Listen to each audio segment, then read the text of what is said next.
Walter Matthau called her a TV lightweight. Chevy Chase mocked her in interviews. Harvey Weinstein cut her out of her own project. Goldie Hawn didn't just move on, she remembered. At 79, she revealed the 6 men she hated most in Hollywood. Matthau belittles her on set.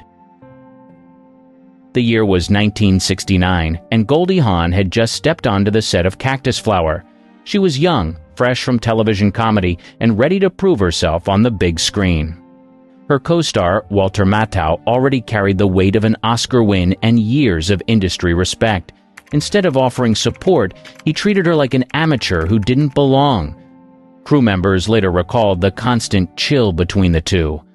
Matthau's sharp tongue was famous in Hollywood, but on this set, it cut straight at Goldie. Reports say he dismissed her with lines like, "Stick to TV," whenever she tried to contribute ideas. For an actress still finding her footing, the remarks stung. She laughed on camera, but behind the scenes, the tension was unmistakable. People noticed how the young starlet's natural sparkle dimmed once the camera stopped rolling. Even so, Goldie delivered. Her comedic timing turned Cactus Flower into a box office hit, earning more than $25 million in its run, a major figure for the late 1960s.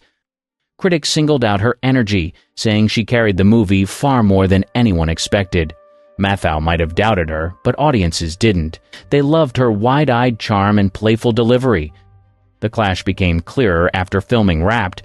Matthau reportedly downplayed Goldie's contribution in casual conversations, suggesting she got lucky rather than skilled. To him, she was a lightweight. To the public, she was Hollywood's newest star.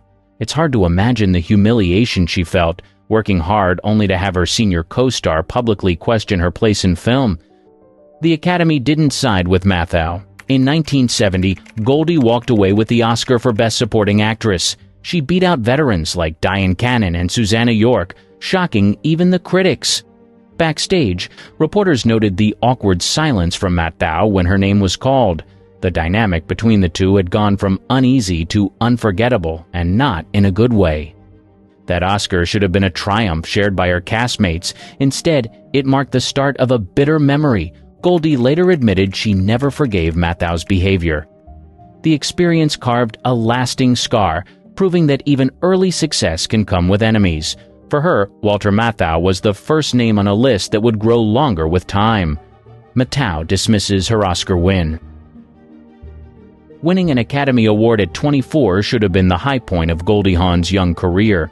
In 1970, she shocked the industry by taking home Best Supporting Actress for Cactus Flower. The press called it a Cinderella moment.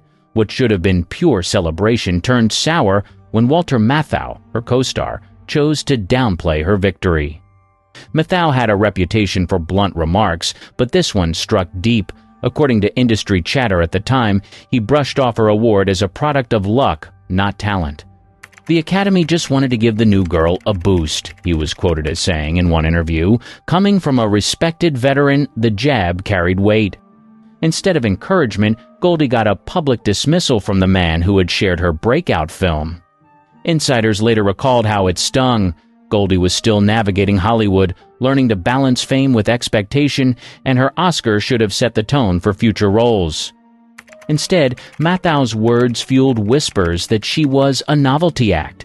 Casting directors started questioning whether she could carry serious projects. The irony was that her award-winning performance was the very thing that kept her career alive. The press loved the storyline of the bubbly blonde versus the grumpy veteran. Articles played up their tension, suggesting Matthau couldn't stand being upstaged by someone half his age. While he moved on to projects like The Odd Couple and Koch, Goldie leaned into comedies that showcased her timing. She didn't confront him directly, but she didn't forget either. What made the moment worse was how visible it became. Footage from post-award interviews shows Matthau with a stiff smile whenever her name came up. He never offered public praise, not even a polite congratulations. Hollywood can forgive many things, but it rarely forgets insults delivered on camera. The distance between them only grew in the years that followed. She thrived with films like There's a Girl in My Soup and Shampoo, proving she wasn't just a one-hit wonder. Matthau remained silent on her rise, never revisiting his early criticism. Albert undermines her onstage.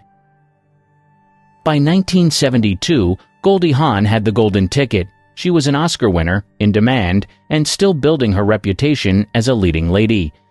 Her next big move was Butterflies Are Free, a romantic comedy adapted from the Broadway play. Playing opposite her was Edward Albert, the young son of veteran actor Eddie Albert. What seemed like a safe pairing quickly turned into another clash. On paper, the chemistry should have worked. Goldie's free-spirited character falls in love with Albert's blind neighbor, a role designed to balance charm with sensitivity.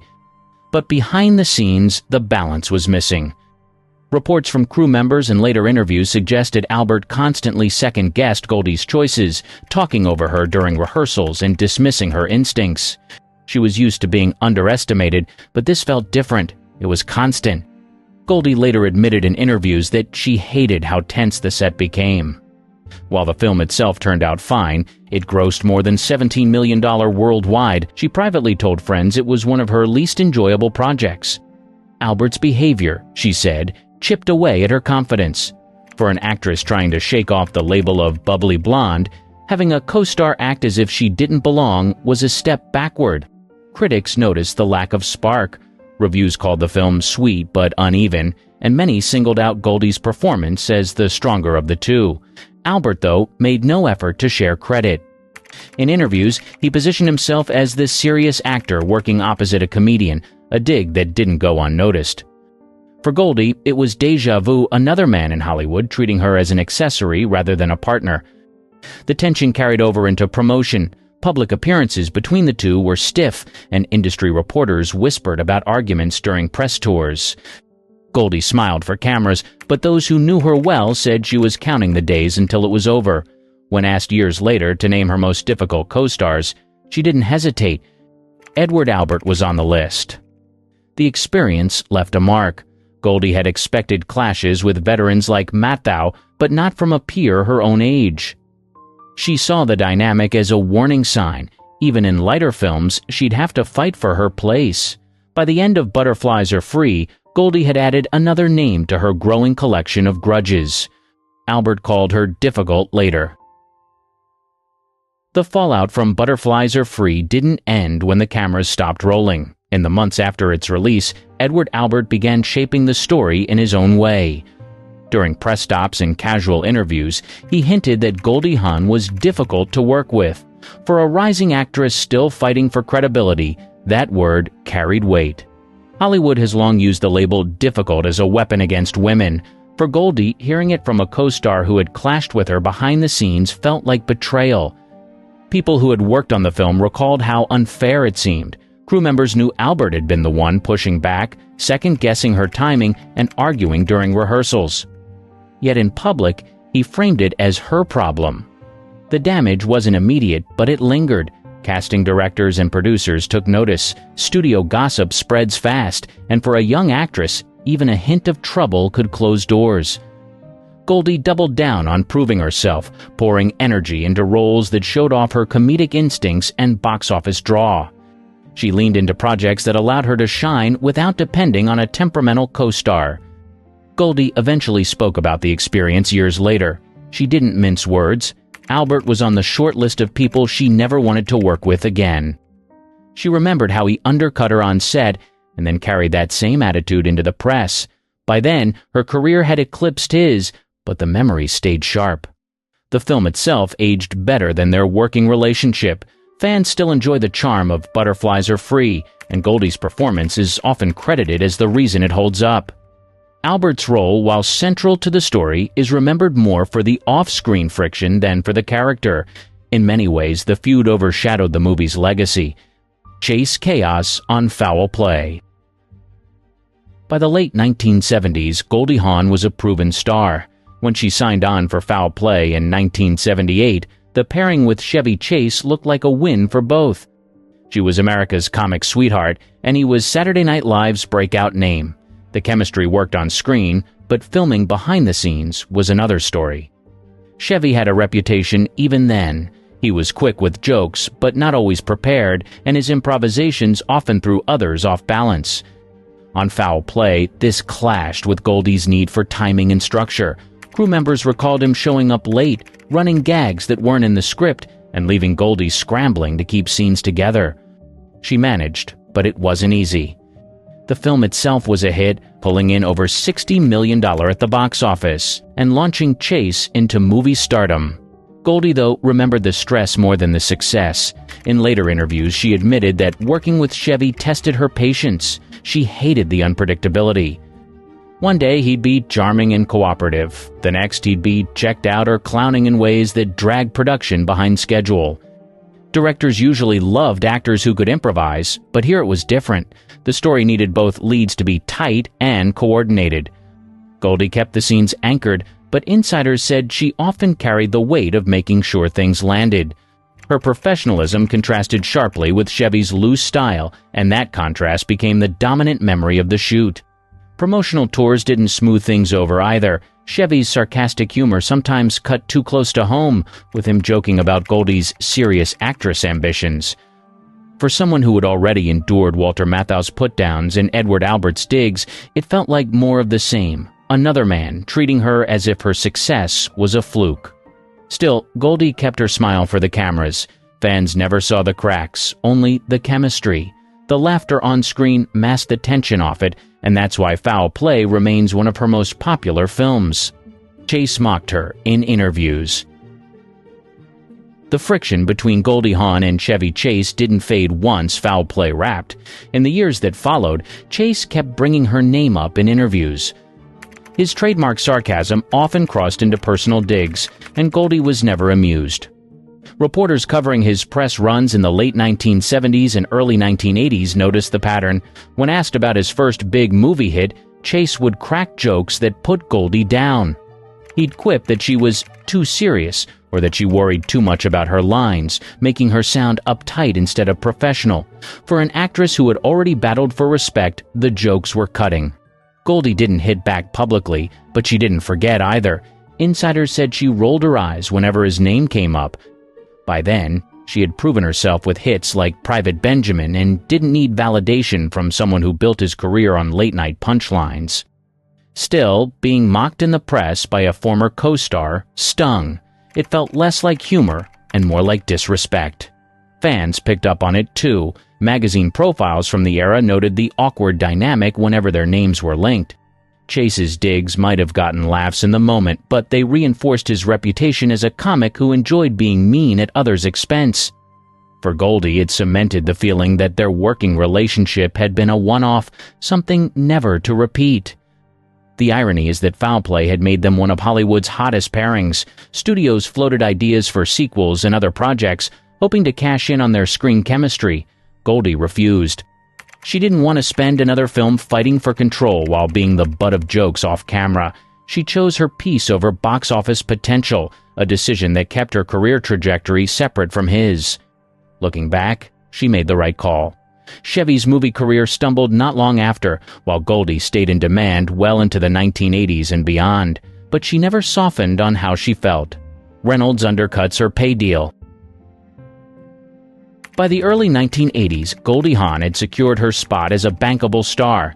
She could open a comedy on her own, and studios knew her name meant ticket sales. That power should have translated into leverage at the negotiating table. Instead, Burt Reynolds got in the way. Reports from the time describe a planned comedy project that would have paired the two. Goldie entered negotiations, expecting a paycheck that reflected her track record.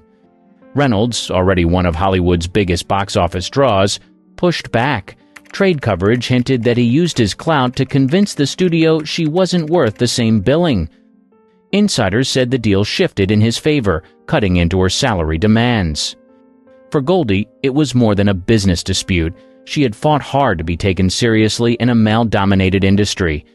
Having another actor undercut her, especially one who already commanded top dollar, felt personal. The project collapsed before filming, but the fallout stuck. She walked away furious, telling friends she'd never work with Reynolds again. The move was classic Burt. Known for swagger and sharp elbows, he wasn't shy about throwing his weight around. In this case, it backfired. Goldie refused to bend, and the project died. Hollywood papers at the time hinted at personality clashes between the two stars. Neither confirmed details publicly, but the silence spoke volumes. The missed film didn't slow Goldie. She went on to headline Private Benjamin and later Overboard, proving she could carry films without a male superstar attached. Reynolds, meanwhile, kept his string of hits, but developed a reputation for being tough in business. The clash with Goldie added to that image. Even decades later, she didn't let it go. In conversations about her career, she occasionally brought up how unfairly she had been treated in negotiations. She never mentioned Reynolds by name in those moments, but those familiar with the story knew exactly who she meant. The bitterness had never fully cooled. Murray snubs her publicly.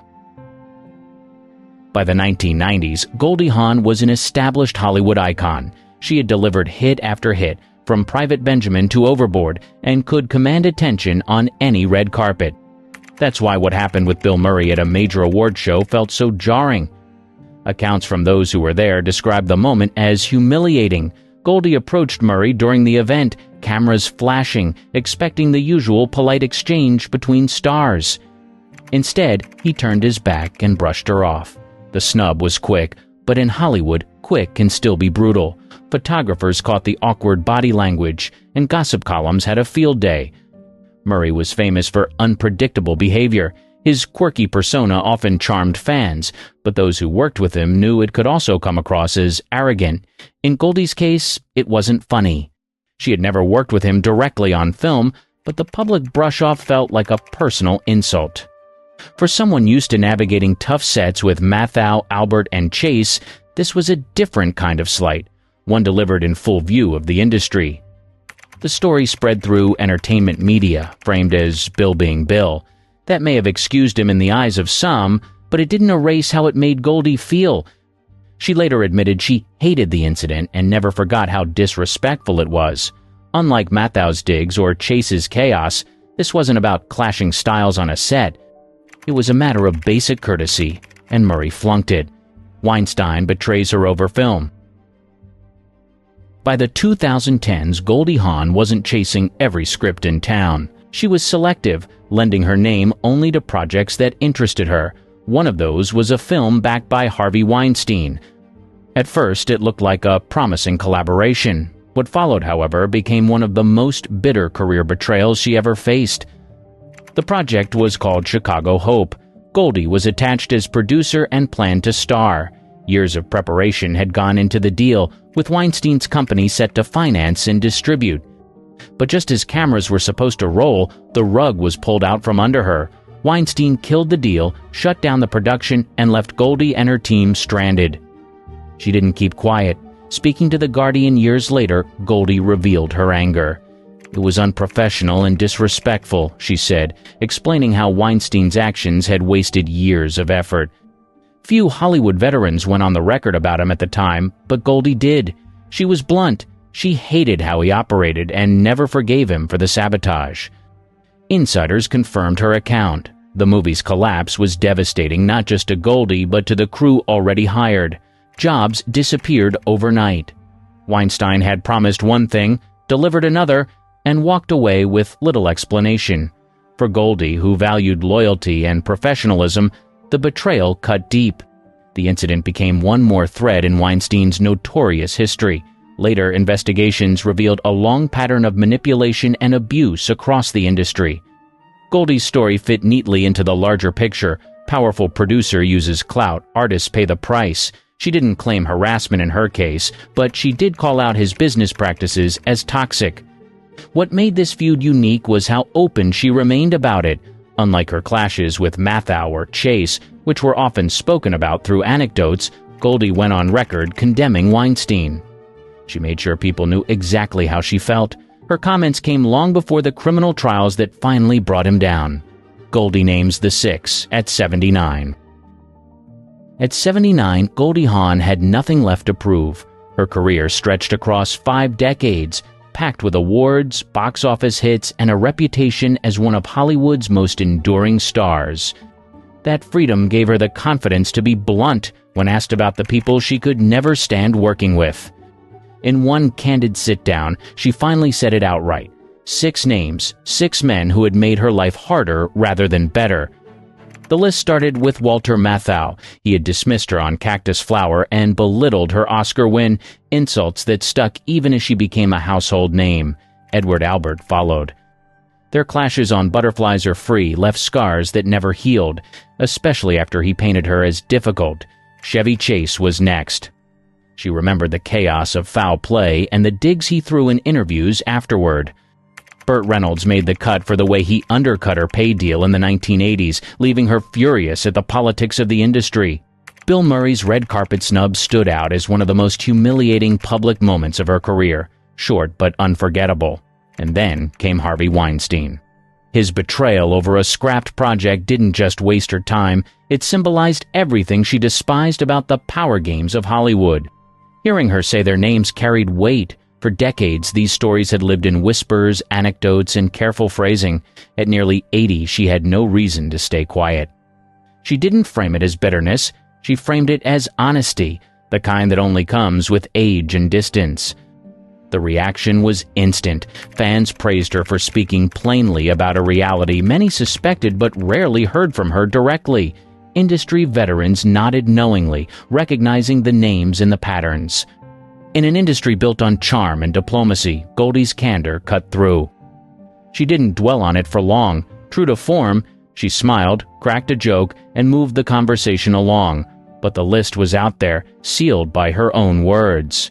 Walter Matthau, Edward Albert, Chevy Chase, Burt Reynolds, Bill Murray, and Harvey Weinstein, 6 men who shaped her career in ways she would never forgive. At 79, Goldie Hawn finally let the world know exactly who they were. The world watched her become a household name as the lovable, wholesome Ellie Mae Clampett on the Beverly Hillbillies. But there was so much more to Donna than the iconic character she portrayed. Men adored her not just for her beauty or her on-screen charm, but for qualities that went beyond the surface. From her entrepreneurial ventures to her natural charm, Donna Douglas left a lasting impression on everyone she met. So, why did men, along with countless women, fall in love with her? Let's take a deeper look at the traits that made Donna Douglas not just a star, but an unforgettable icon. She was the girl next door. Donna Douglas had that vibe you just couldn't resist, the kind of charm that made her feel like the girl next door. And by that, I mean she wasn't trying to be anything she wasn't. She was just real. And that made her so easy to like. No fake airs, no pretenses, just pure, genuine goodness. Take her role as Ellie Mae Clampett in The Beverly Hillbillies. Ellie Mae was the embodiment of that down-to-earth charm. She wasn't trying to be fancy or glamorous. She was a fun, sweet character who was always herself. Whether she was chasing after animals or trying to help her family figure out how to deal with their new rich life, Ellie Mae was just there, doing her thing, and it was that natural warmth that made people love her. You didn't need to be someone super fancy to win hearts. Donna showed you could just be yourself and still be adored. What's cool about Donna's charm is that it wasn't forced. It didn't feel like she was putting on a show. Ellie Mae was someone who you could imagine hanging out with, someone you'd want to be friends with, you know? There was this authenticity about Donna that made her so approachable. You didn't have to try to impress people to be loved. Just being kind, genuine, and real was enough. It's the type of charm that's so easy to connect with, especially in a world where so many Hollywood stars were all about that perfect, polished image. Donna wasn't trying to be perfect. She just was who she was, and that was so refreshing. She made you feel like you could be her friend without all the glam and glitter. She didn't need to be someone you couldn't relate to. She was just herself, and that's what made her so special. She had this way of making you feel like you belonged, like she was the kind of person you could sit down with and have a genuine conversation. And let's be real, who doesn't want that in a friend or a star? Donna had this natural ability to make people feel at ease, like she was one of us. She wasn't trying to be a bigger-than-life star, she just let her true, kind nature shine through. And honestly, that's a pretty rare thing in Hollywood.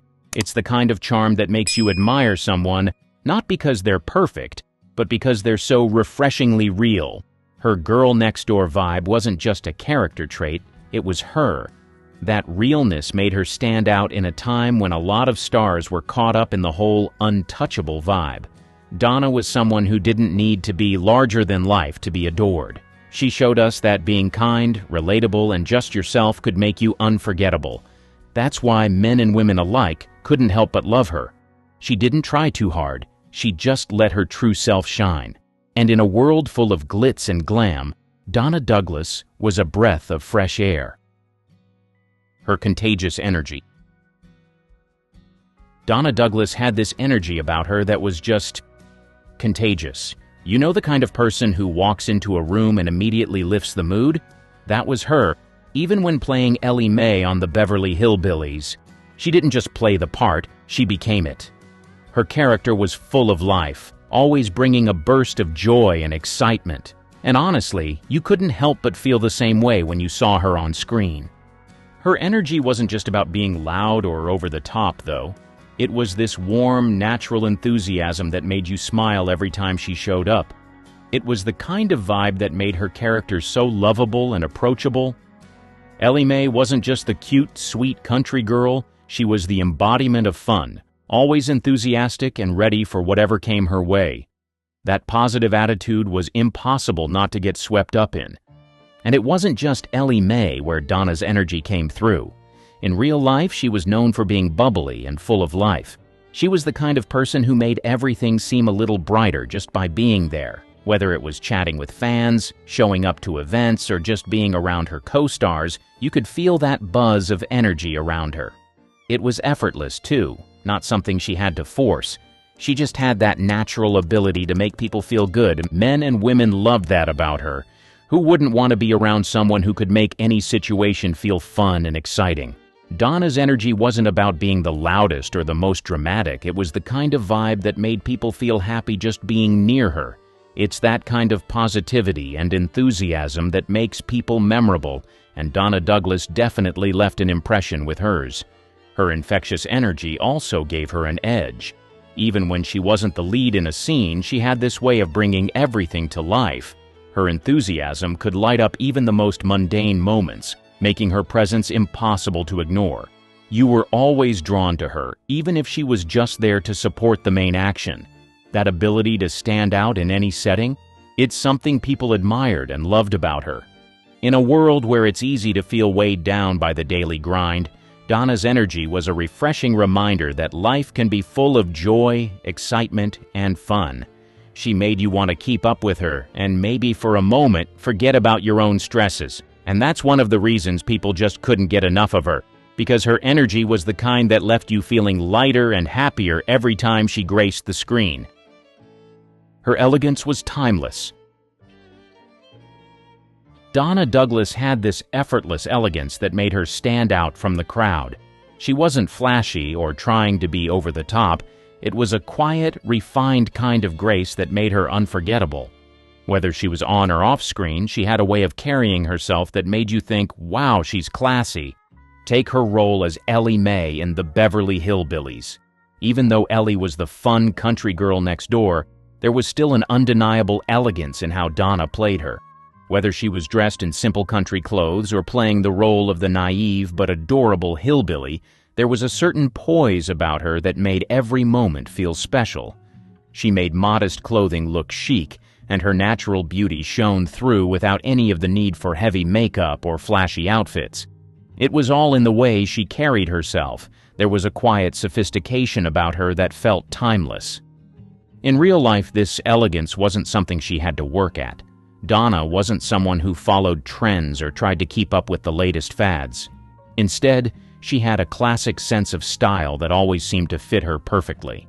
Whether she was attending an event or just going about her day, her fashion choices were always chic without being overdone. It was this timeless elegance that made her not only beautiful but also incredibly graceful even in her more casual moments. Men loved that about her. There was something deeply attractive about a woman who didn't need to shout for attention. Donna's elegance came from within. It was in her posture, the way she spoke, the way she interacted with others. She didn't need a lot of fanfare to be noticed. She simply exuded grace, and it drew people in. What made Donna's elegance stand out even more was the fact that it wasn't about perfection. She wasn't trying to be some unattainable ideal. Instead, she was comfortable in her own skin. It was this authenticity paired with her graceful nature that gave her a rare kind of beauty, one that didn't fade with time. In a world where trends and looks change so quickly, Donna's elegance was something that never went out of style. It was a trait that made her beloved by both men and women alike, and one that made her shine in every role she took on. She was genuinely kind. Donna Douglas was the kind of person who made you feel special without even trying. She wasn't just an actress, she was genuinely kind, warm, and down to earth. Fans and co-stars alike always spoke about her sweetness and how approachable she was. There was nothing put on about her kindness. It wasn't a part of her image or a calculated move to gain favor. She simply had a good heart, and it came through in everything she did. But this goodness wasn't just something Donna played on screen. It reflected her real personality. She was known for being generous with her time, always taking the time to chat with fans and make them feel seen. It was clear that her kindness wasn't for show, it was just who she was. Her genuine warmth and caring nature extended beyond the set and into her everyday life. Donna was someone who looked out for people, and that was true in her interactions with both her colleagues and the public. She didn't need to be the center of attention. She was content just making those around her feel happy and valued. Whether she was helping a co-star, chatting with a fan, or simply being a kind person in a world that often seemed to reward the opposite, Donna's heart was always in the right place. That kind of kindness is magnetic.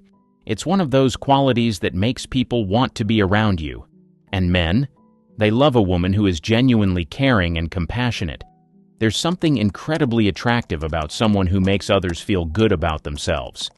Donna's genuine kindness wasn't just limited to the people she knew personally. It was something that radiated to everyone she met, and it's one of the reasons she was so adored by so many. Her kindness wasn't just something she showed in small gestures either. She cared about causes and people who needed help, always willing to lend a hand. It's rare to see someone who genuinely gives their time and energy to others without expecting anything in return. That's what made Donna Douglas not only beloved by those who knew her, but respected by all who came across her path. She didn't need to be a diva to be adored. Her kindness did all the work for her. And that, my friends, is a trait that never goes out of style. She was independent. Donna Douglas wasn't just a pretty face or a sweet personality. She was a woman with an unwavering sense of independence. In a time when many actresses were expected to fit a certain mold, she carved her own path. She wasn't afraid to stand up for herself or make her own decisions, and that made her all the more attractive to both men and women alike. Take her decision to pursue a career in acting. At the time, it wasn't the easiest road for a woman to follow, especially for someone like Donna, who came from a small town and didn't have the usual connections that many in Hollywood did. But she was determined. She didn't just wait for an opportunity to come to her, she went after it. And that tenacity eventually led her to the role of Ellie Mae in The Beverly Hillbillies, which became a defining moment in her career. What made Donna's independence even more admirable was the way she stayed true to herself throughout her career. In an industry that often pressured women to conform to certain standards, Donna didn't try to be something she wasn't. She didn't follow trends, and she didn't let anyone tell her who she should be. She was perfectly content with carving out her own niche and doing things on her own terms. That confidence in her own identity was magnetic. It showed that she didn't need validation from anyone else to feel worthy, and her independence didn't stop at her career. Donna wasn't afraid to make bold choices in her personal life, too. She took the time to travel, to explore new interests, and to live her life the way she saw fit. She was never the type to be overly reliant on others or to let circumstances dictate her happiness. Instead, she worked hard to shape her own destiny, which only made her more inspiring. Men and women respect a woman who knows what she wants and doesn't shy away from going after it. Donna's ability to balance her career, personal life and passions, all while remaining true to herself, was an admirable quality. It's that fierce independence that set her apart and made her even more intriguing to those who looked up to her. The fact that she didn't let anything or anyone stand in her way was one of the many things that made her so captivating. Her natural beauty. When you think of Donna Douglas, it's impossible not to think of her radiant beauty. But what made Donna stand out wasn't just her classic good looks, it was how effortless and natural she was. She wasn't the typical Hollywood glamour queen, and that was part of her charm. There was something about her beauty that felt real, down to earth, and approachable. She didn't have to put on a show to look beautiful. It was just who she was. Her beauty was part of the character's simplicity and innocence. With her bright smile, flowing blonde hair, and sparkling eyes, Donna embodied the girl-next-door image, but with a touch of elegance. Her natural beauty made her stand out among the Hollywood starlets who often leaned on heavy makeup and glamorized looks. Donna didn't need all of that to shine. She was radiant without all the frills, and it's one of the reasons why she captured so many hearts. But her beauty wasn't just about her looks. It was also about how she carried herself. She had a confidence in her own skin that made her even more stunning. You could tell she was comfortable in who she was, and that kind of self-assurance is magnetic. Whether she was on screen or off, her grace and poise added to her beauty, making her presence unforgettable. In a world where people are constantly trying to fit into unrealistic standards of beauty, Donna's natural approach was refreshing. She didn't rely on heavy makeup or dramatic hairstyles to get attention. Instead, she let her authenticity shine through, and that made her even more beautiful in the eyes of those around her. Men were drawn to her because her beauty wasn't forced, it was effortless, unpretentious, and most of all, real. Her beauty, combined with her easygoing charm, made her someone you could imagine wanting to spend time with, not just because of how she looked, but because of how she made you feel. She made beauty seem like something attainable and relatable, and that's why so many admired her. There was nothing artificial about Donna Douglas. She was as beautiful on the inside as she was on the outside, and that's a rarity in the world of show business. She had strong work ethic. She was also one of the hardest working women in Hollywood. She didn't just show up for work, she gave it her all, every single time. This strong work ethic was evident in everything she did, both on and off screen, and it made her stand out even more in an industry full of stars. In all the roles she played, it wasn't just about looking cute and playing a fun, lovable character. Donna worked tirelessly to make Ellie Mae, for instance, memorable. She dedicated herself to making sure the character felt authentic, bringing warmth, humor, and real emotion to a role that could have easily been played as one-dimensional. And it wasn't just her acting skills that shone through. Donna also learned how to do many of the stunts and physical work her character required, including horseback riding and animal handling. This wasn't just about acting for her, it was about giving the audience the best version of the character she possibly could. But her hard work didn't end when the cameras stopped rolling. Donna was incredibly dedicated to her career, always seeking out new opportunities to challenge herself and grow. She didn't just stick with TV, she also appeared in movies and even had a successful career in music, releasing a couple of country albums. It was her versatility and willingness to work hard that allowed her to continue expanding her career throughout the years. And she wasn't just a workhorse in show business. Donna took that same dedication into her personal life. She worked hard to maintain a balance between her career and family life, making sure to stay grounded even as her fame grew. She understood the importance of family and was committed to her personal values, which made her even more relatable to her fans. Men admired Donna for this kind of commitment and drive.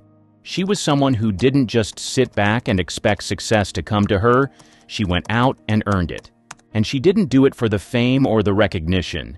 She did it because she truly cared about her craft and wanted to be the best at it. That level of dedication is something people can't help but respect and admire. She was down to earth. Donna Douglas had an infectious, down-to-earth vibe that made everyone feel like they were in the presence of a real, relatable person. She wasn't interested in playing the Hollywood diva or surrounding herself with a fake lifestyle. She was approachable, warm, and completely unpretentious, and that's what made her so lovable. She embodied this grounded, relatable charm. While some of her characters might have lived in a mansion in Beverly Hills, in real life, she was far from a typical spoiled, pampered rich girl. She was sweet, fun-loving, and utterly genuine. And Donna's portrayal of her was the same. She didn't put on airs, she was just Donna, the girl next door who happened to be living out a unique story on TV. Off camera, Donna was known for being just as approachable. Despite the fame that came with the Beverly Hillbillies, she never let it go to her head. She took the time to connect with her fans and had a way of making everyone she met feel important. Her sincerity and lack of ego were refreshing in an industry where fame often comes with a sense of entitlement. Donna never acted like she was above anyone. She simply treated people with kindness and respect. Her down-to-earth nature was also evident in how she lived her life. She had a no-nonsense attitude, and while she enjoyed the perks of fame, she never seemed to get caught up in the chaos that often surrounds it. She knew how to keep things real and maintained a strong sense of who she was, even as her popularity grew. It's easy to admire someone who can remain grounded when everything around them is constantly changing. For men, her humble and genuine personality was incredibly attractive. There was nothing intimidating or distant about Donna. She was the kind of woman you could imagine sitting down with, having a real conversation, and just enjoying life without any pretense. And for women? They admired her for the same reason. Donna was a role model for being true to yourself, no matter what the world throws at you. She didn't need to be anything other than herself to be adored, and that's a rare quality in Hollywood, where so many people are putting on a show. A serial entrepreneur. While many TV stars from her era let their fame define them, Donna wasn't content to rest on her laurels. She understood the power of building something lasting, beyond the spotlight, and she made sure to carve out a life that reflected her independence and business acumen. After her iconic role as Ellie Mae Clampett on the Beverly Hillbillies, Donna didn't simply fade into the background. Instead, she turned her focus to other ventures, proving that she could thrive in multiple arenas. She wasn't just a former TV star, she was a woman who could get things done. For instance, Donna turned to writing, publishing books like Miss Donna's Cookbook and Donna Douglas, the Girl Who Had Everything. She didn't just write about food or Hollywood. Her books reflected her passion for sharing knowledge and connecting with people. It was clear that Donna had a creative side that extended far beyond acting. But she didn't stop there. Donna also ventured into real estate, proving she wasn't afraid to take on new challenges. In a field that required business savvy and a keen understanding of markets, Donna showed she could navigate the complexities of a competitive industry and still maintain her elegance and charm. Perhaps one of her most surprising yet impressive moves was becoming a financial advisor. In an era where many stars were at the mercy of managers and agents, Donna took control of her financial future, learning the ropes of wealth management and helping others make sound financial decisions. This wasn't just a side hustle for her. It was a full-fledged career, demonstrating her resourcefulness and her commitment to empowering herself and others. One of Marilyn Monroe's closest confidants, a woman who threw water on a drunk actor on live TV. But what Shelley Winters wrote in her memoir, that's what finally left Hollywood gasping and scrambling for cover. The swimsuit scene. Before she became an Oscar winner, Shelley Winters was turning heads for another reason. Studio-released swimsuit photos that splashed across magazines. In A Double Life, 1947, she had a small but memorable role opposite Ronald Colman. The film was moody and serious. Shelley's part wasn't large, but the publicity was loud. Her name started circulating, thanks not just to acting, but to carefully staged beach shoots and cheesecake stills. That was the plan. The studio had pegged her as their next blonde bombshell. Publicists arranged photographers, fed fan mags, and framed Shelley as a sultry distraction. And she played along, at first. But she didn't just bat her lashes. When one reporter asked if she always wore such revealing clothes, she shot back, "I sleep in more than this, but it doesn't sell magazines." The quote ran in papers coast to coast. The film's success helped. Coleman won an Oscar. Shelley got noticed. Fan mail rolled in. Studios took the bait and wanted more of the same, wet, wide-eyed, and silent. She gave them a few more roles like that. But behind the scenes, she was already pulling away. This was when Shelley realized she had something rare: leverage. Not much, but enough to ask questions. Enough to say no. She started nudging for different roles. Less cheesecake, more challenge. She also learned how to work the press. Reporters wanted fluff. She gave them sass. Gossip, she tossed them zingers. Fans loved it. Studios didn't. That wave of early attention, bathing suits, beach shoots, and all, wasn't just a launch pad. It was also a warning. Shelley used it to break in, but she wouldn't let it box her in. From here on out, she wasn't interested in playing dumb. She'd already figured out how to steal a scene, and now she wanted to shape the story. Bleach, rage, and studio revolt. By the early 50s, Shelley Winters was fed up. She was tired of playing the dumb blonde, tired of being cast for her figure and done with roles where her only job was to scream, faint, or flirt. So she did what no up-and-coming actress was supposed to do. She rebelled, loudly. First, she marched into a salon and had her hair bleached platinum on her own dime, but not to lean further into the bombshell act. She did it as a joke, a protest. She wanted to prove that blonde didn't have to mean brainless. Then she started rejecting roles. Actual, paying jobs. She walked out of studio meetings. She stopped answering agents. When Universal tried to lock her into a standard contract, she told them she'd rather mop floors than be another pinup with a fake smile. To the press, it looked like a move that could end her chances entirely. But Shelley called it freedom. Behind the scenes, she was plotting her next move. She applied to the Actors Studio in New York, the serious one run by Lee Strasberg, where Brando and Clift were regulars. It was a place for gritty, real performances, not glamour. She got in. The shift was fast and brutal. Shelley left behind makeup, false lashes, and form-fitting dresses. She showed up to class in baggy clothes, no lipstick, hair pulled back. She wanted to prove she could act without looking like a centerfold. Her classmates were skeptical, at first, but Strasberg saw something in her. Her time there wasn't easy. The men tried to dismiss her. Some teachers thought she was a joke. But she pushed harder, cried in front of them, screamed, broke down. Every emotion, raw. She shocked people, and that's exactly what she wanted. Hollywood didn't know what to do with this new Shelley Winters. She had transformed, but not quietly. When casting directors asked what happened to the sexy blonde, she'd say, "She grew up and got a voice." And for the first time, she wasn't just chasing roles, she was demanding them. Method acting, meltdowns, and Monroe.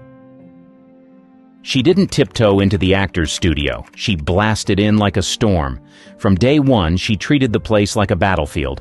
It wasn't enough to be accepted. She wanted to prove she belonged. Her classmates were no slouches: Marlon Brando, Montgomery Clift, Marilyn Monroe. But Shelley wasn't intimidated. She studied hard, rehearsed harder, and let nothing slide. Strasberg pushed her. She pushed back. When asked to tap into grief, she sobbed until the room froze. When told to hold back, she exploded instead. It wasn't just acting. It was survival. She became especially close with Monroe. The two even roomed together for a while. Shelley later said she'd find Marilyn reading Dostoevsky in bed, wearing nothing but Chanel No. 5. They laughed. They argued. They understood each other in a way few people did. Two women trying to be taken seriously in a town obsessed with surfaces. Shelley's work at the studio caught attention. She landed parts that had depth. Real roles, not just the girl. But she didn't play it safe. In one session, she stripped off a fur coat during a scene, yelling at a pretend husband about cheating. The room went silent. Strasberg reportedly told her, "Shelley, we're working, not filming." She didn't care. She wanted to shock people into seeing more. Outside the studio, people began whispering. Was she too emotional? Too unstable? Shelley didn't blink. She said what she wanted in interviews. She called out male co-stars who treated her like scenery. She told one director, "If you want a Barbie, go to a toy store." The roles started changing. She was cast in dramas, not just comedies. She even turned down several big-budget films because the characters felt hollow. She wanted women with anger, grief, bite, and she wasn't afraid to say so. Shelley wasn't the prettiest. She wasn't the quietest. But she had something no one could fake: guts. And in a studio system built on silence, she made noise that couldn't be ignored. The role that stripped her bare. By the time A Place in the Sun came around, Shelley had something to prove. She wanted serious work, and this was her shot. The film, based on the novel An American Tragedy, needed an actress to play Alice Tripp, a working-class girl who gets used and tossed aside.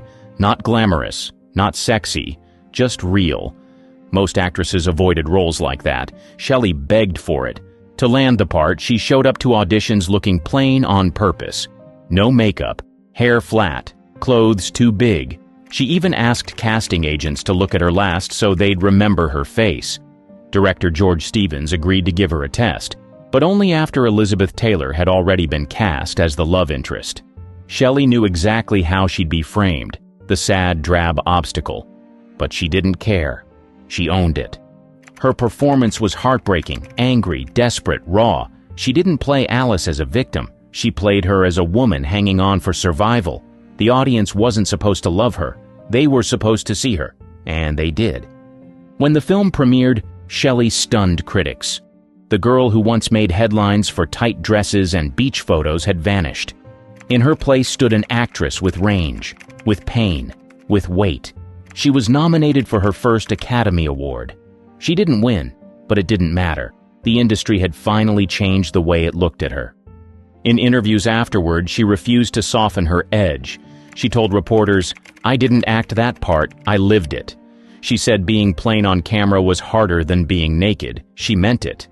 That role cracked open a door Shelley had been pounding on for years, and she didn't walk through quietly. She kicked it open, took her shoes off, and made herself at home. For the first time, people weren't just talking about her looks. They were talking about her talent. And Shelley? She made sure they kept talking. Divorced by headlines. Her second marriage looked glamorous on paper. Vittorio Gassman was tall, Italian, and famous. They met on a film set, fell fast, and married in 1952. To outsiders, it was a storybook match. Two actors, international romance, jet-set lifestyle. But the story unraveled quick. Shelley later described their marriage as part opera, part disaster. Gassman was brilliant on stage but difficult at home. Shelley said he could go from quoting Shakespeare to ignoring her completely. When their daughter was born, the cracks deepened.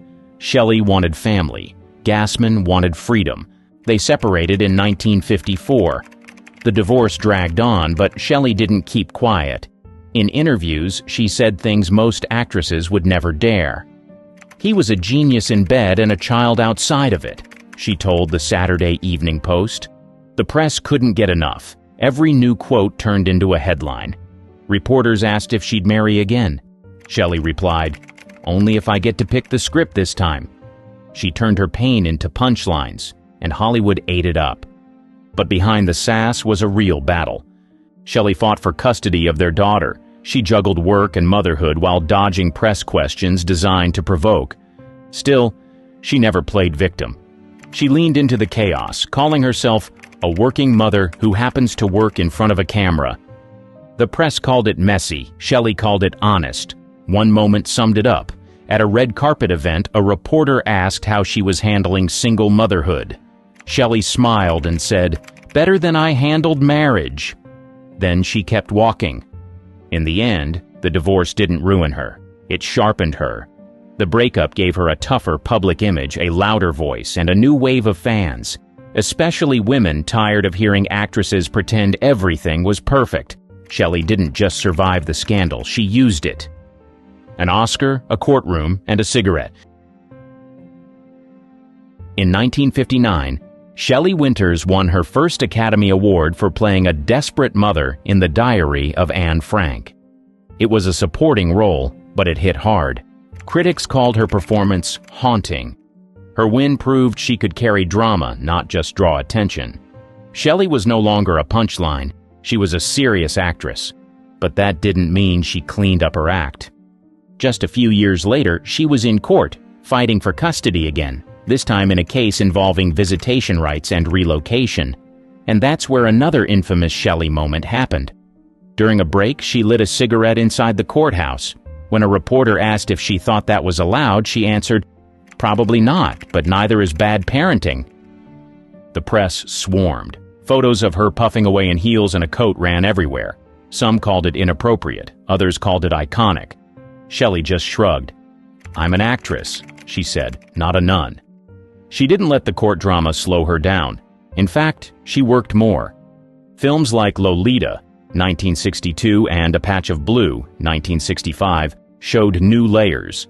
She played flawed, broken, gritty characters and earned a second Oscar for A Patch of Blue. Her speech was short and biting. "Thanks. This one means more than you think." At the same time, Shelley began mentoring young actors, teaching workshops, and speaking up about double standards in the industry. She was older now, not the hot blonde anymore, and she embraced it. She often said, "Being pretty gets you in the room. Being real keeps you working." These years showed both sides of Shelley, celebrated and criticized, elegant and defiant. But most of all, unfiltered. She didn't hide her fights, her flaws, or her fury. She put them on screen, and in real life. That cigarette in court wasn't just defiance, it was a signal. Shelley Winters wasn't done lighting fires. A Rolodex of secrets. By 1980, Shelley Winters had decades of stories, and zero interest in keeping them quiet. Her first memoir, Shelley, also known as Shirley, dropped like a grenade. This wasn't a soft-focus Hollywood remembrance. Shelley named names, lots of them. The book detailed her childhood, her rise in the studio system, and, most shockingly, her love life. She claimed affairs with A-listers like William Holden and Burt Lancaster. She wrote about a night with Errol Flynn, a rejected advance from JFK, and hinted at more that her editors asked her to tone down. Shelley didn't care. "I've kept quiet long enough," she wrote. "Now I get to talk." It wasn't just gossip. She also pulled the curtain back on how Hollywood treated women like currency. She wrote about casting couch pressures, producers who expected more than auditions, and how she had to outwit agents just to get taken seriously. Some stories were funny, some were brutal, all were hers. Critics were divided. Some called the book bold, others said it was too much. But fans lined up. The memoir sold out its first run in 2 weeks. Shelley did press tours where she said things no publicist would approve. "I wrote it like I lived it, messy and loud." Fellow actors were furious. Some denied her claims, others went silent. Shelley's response? "If they didn't want to be in the book, they shouldn't have been in my life." The memoir didn't hurt her career. It gave it a second wind. People respected the guts it took to tell the truth in a town built on lies. Younger actresses started calling her for advice. One reporter called her Hollywood's loudest conscience.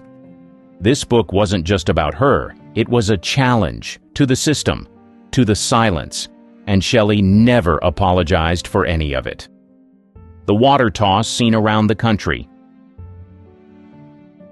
In 1980, Shelley Winters made live TV history with one quick flick of the wrist and a full glass of water. She was a guest on The Dick Cavett Show. Also on the panel that night, actor Oliver Reed, known for drinking on air and saying whatever he wanted. From the moment he opened his mouth, Shelley was unimpressed. He made slurred comments, cut her off mid-sentence, and cracked a joke about women in Hollywood being ornamental. That was it. Without warning, Shelley picked up her glass and tossed the water straight into his face. Reed sat stunned. Cavett froze. The audience gasped, then erupted. Shelley calmly turned back to the host and said, "Now, where were we?" The clip went viral, at least in 1982 terms. News shows replayed it. Newspapers ran it front page. Shelley was asked about it for years. Her response stayed the same. "I don't slap men. I rinse them." It wasn't just a stunt. Shelley had long called out sexism in Hollywood, and Reed's attitude was everything she hated about the industry. The water toss was spontaneous, but it hit a nerve. Women cheered. Men winced. Shelley, once again, didn't care what either side thought. The backlash came fast. Some TV critics called her unprofessional. Others said she was a has-been trying to stay relevant. Shelley shrugged it off. "Relevance," she said, "is just another word for refusing to shut up." Behind the scenes, her phone rang more than ever. Producers loved the buzz. She booked talk shows, guest appearances, even a few roles because of it. Not for being outrageous, but for reminding people she still had spark. This wasn't Shelley's reinvention. It was her reminder. Push her, and she'll push back, publicly and with perfect timing. Red Carpet Rebellion. By the late 1990s, Shelley Winters wasn't trying to impress Hollywood anymore. She was challenging it. She had 2 Oscars, dozens of films under her belt, and no interest in playing the game. When invited to events, she didn't always show, and when she did, she showed up how she wanted. At a 1996 public event, Shelley arrived wearing a pink jogging suit and no makeup, joking with reporters that she was saving glamour for the next lifetime. Fans laughed. Photographers loved it. The tabloids ran with it, calling her unfiltered, unapologetic, and the realest woman in the room. She didn't care. Shelley had done the gowns and diamonds routine for decades. She'd played the red carpet game when it mattered. But now, she was over it. "Why dress like a doll?" she once asked, "when you can show up as yourself?" Her attitude wasn't just about clothes, it was about aging out loud. While the industry prized youth and polish, Shelley leaned into her eccentricity. She cracked jokes about cosmetic surgery, called out sexist scripts, and roasted fellow actors who took themselves too seriously.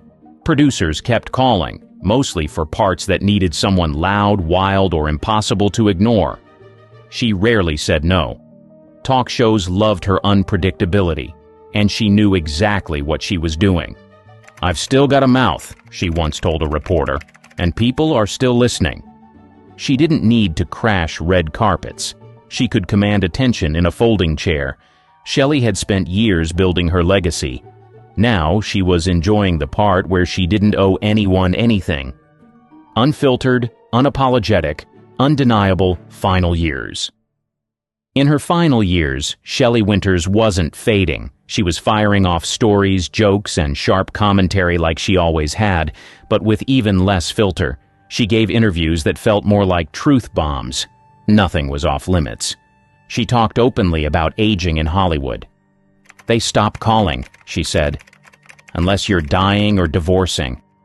She didn't say it with sadness. She said it like a dare. On Larry King Live, she shared stories about Monroe, Brando, and failed auditions she was glad she missed. When asked about regrets, she laughed. "I regret not writing a second memoir sooner, so I could piss off more people while I was still alive." She also revisited her most famous fights. The water toss, the book, the marriages. She didn't downplay any of it. She doubled down. "I didn't make waves," she said. "I was the wave." Her health was declining, but you wouldn't know it from her interviews. She kept up with news, politics, and pop culture. She joked about reality TV and once told a young reporter, "If I were 20 today, I'd be trending every week." Shelley passed away in January 2006.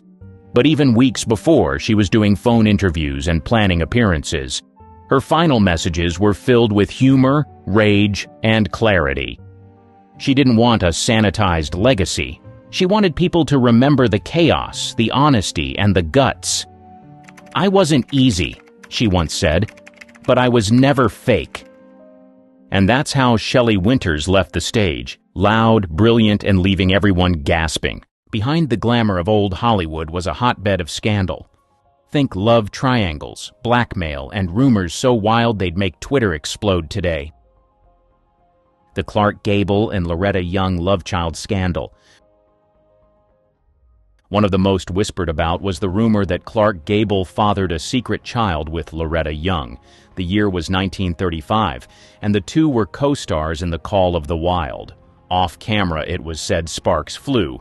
Gable, married to socialite Rhea Langham, had a reputation for on-set flings. Loretta Young, on the other hand, was known for her strict Catholic faith and carefully curated image of innocence. After filming Wrapped, Young disappeared from the spotlight. Months later, she returned, announcing she had adopted a baby girl named Judy. Her story was that Judy was an orphan who needed a home, but Judy's striking resemblance to Gable, right down to his distinctive ears, made the cover story hard to believe. Whispers of an affair and a secret pregnancy circulated immediately. Both stars stayed quiet. Gable, often referred to as the King of Hollywood, never publicly addressed the rumors. Young stuck to her adoption claim, protecting her career and reputation. Insiders, however, hinted that Gable made secret visits to Judy, further fueling the speculation. MGM reportedly stepped in to bury the story, fearful of how it might damage its stars. For nearly 6 decades, the truth remained hidden. It wasn't until 1994 that Young, in a rare interview, confirmed what many had long suspected. Judy was her biological daughter, the result of what she described as a non-consensual encounter with Gable during the filming of The Call of the Wild. This shocking revelation cast the scandal in a far darker light, reframing what had been romanticized as an affair into a story of exploitation. The confession added complexity to both Gable and Young's public personas. For Judy, it ended a lifetime of rumors, but also exposed the darker side of old Hollywood. Joan Crawford's alleged blue movies. Her career was the definition of Hollywood success, but behind her polished image, whispers of a scandal threatened to tarnish her legacy. By the 1930s, Crawford was one of MGM's brightest stars. However, rumors suggested her rise to fame had a darker backstory. The claims that before her Hollywood breakthrough, she'd appeared in adult films to make ends meet. These films, often called stag films, were part of an underground scene in the 1920s. Crawford, known then as Lucille LeSueur, was said to have participated in these productions during her early days as a struggling dancer. Fans found her swift transformation into a Hollywood star suspicious, speculating that someone powerful had helped her bury her past. Eddie Mannix, MGM's infamous fixer, was often linked to these rumors. Mannix was the studio's go-to guy for cleaning up messes and protecting its stars. Allegedly, he stepped in to handle the Crawford situation, tracking down and destroying any negatives of the supposed films. MGM was known for its obsession with controlling the public image of its stars, so the idea isn't far-fetched. Still, no concrete proof of Mannix's involvement, or the films themselves, has ever surfaced. Crawford, for her part, denied the allegations her entire life. She called the rumors malicious lies meant to drag her down. Decades later, her adopted daughter Christina reignited public interest in Crawford's private life with her controversial book, Mommy Dearest. While the memoir didn't address the adult film rumors directly, its shocking portrayal of Crawford added fuel to the fire about her hidden past. Despite the intrigue, no evidence has ever confirmed the existence of these alleged films. Were they a smear tactic against a powerful woman in Hollywood, or was there some truth to the whispers? We may never know. But the rumors have ensured that Crawford's name remains as infamous as it is iconic, proving that Hollywood's obsession with scandal knows no bounds. Errol Flynn's espionage allegations. He was the ultimate Hollywood swashbuckler, famous for his charisma and swordplay. But during World War II, a darker story started to circulate. Flynn, the man behind Robin Hood's smile, was rumored to be a Nazi spy. As wild as it sounded, the FBI took these whispers seriously and kept an active file on him. The allegations weren't baseless. Flynn had a close friendship with Hermann Urban, an Austrian doctor with confirmed Nazi ties. The two shared a love of travel, but Urban's documented connections to German intelligence raised alarms. Flynn's frequent trips to Europe during the war didn't help his case. Add to that his Austrian roots and his perceived indifference to the Allied cause, and the rumors began to stick. The conspiracy gained momentum in 1980 thanks to Charles Hyam's book Errol Flynn, The Untold Story. Hyam painted Flynn as a double agent, claiming the actor passed information to the Nazis while maintaining his Hollywood image. The book alleged Flynn's charm and international lifestyle made him the perfect spy. It also accused Flynn of using his Hollywood clout to help Erben and other Nazi sympathizers. But Hyam's claims were heavily criticized. Historians and Flynn supporters argued the evidence was flimsy and speculative. The FBI's files, while extensive, lacked any smoking gun. Flynn's defenders labeled Hyam's book a hit piece, accusing the author of exaggerating for shock value. Many believe the rumors were fueled by Flynn's reckless lifestyle rather than actual treachery. Despite the pushback, the damage was done. The mere suggestion of espionage left a stain on Flynn's legacy. Even today, the idea of Hollywood's most dashing hero harboring Nazi sympathies remains a tantalizing what-if. So what's the truth? Was Flynn just an adventure junkie with bad judgment in friends, or did his charm mask something far more sinister? The lack of definitive evidence keeps the mystery alive, leaving fans and critics to debate whether Flynn's greatest act was on-screen or off. Marilyn Monroe's mysterious diaries. Her death in 1962 left behind more questions than answers. One of the most persistent rumors revolves around her alleged secret diaries. These journals supposedly contained shocking details about her relationships with John F. Kennedy and his brother Robert. For decades, these rumored diaries have fueled conspiracy theories and added to the intrigue surrounding Monroe's life and death. Monroe was known for keeping journals. She used them to write poetry, reflect on her life, and document personal experiences. Biographer Anthony Summers, in his book Goddess: The Secret Lives of Marilyn Monroe, suggested she recorded sensitive details from conversations with the Kennedys. Allegedly, some entries included political secrets and information that could have made her a liability. The circumstances of Monroe's death have only added to the speculation. Found lifeless in her Brentwood home, she was officially ruled a victim of a barbiturate overdose. However, the involvement of the FBI and LAPD in the investigation raised eyebrows. Rumors claim Monroe's house was searched extensively, and anything incriminating, like the alleged diaries, was quietly removed. Some close to Monroe, including her friends, insisted they had seen her write about her encounters with powerful men, adding fuel to the fire. Despite decades of speculation, no one has ever found these diaries. Some believe they were destroyed to protect the reputations of high-profile figures. Others argue the diaries never existed, suggesting they were invented by the media to sensationalize her tragic story. The lack of evidence hasn't stopped books, documentaries, and theorists from speculating about what they might have contained. Charles Chaplin's paternity battle. Charles Chaplin may have revolutionized film, but his personal life was often front-page news.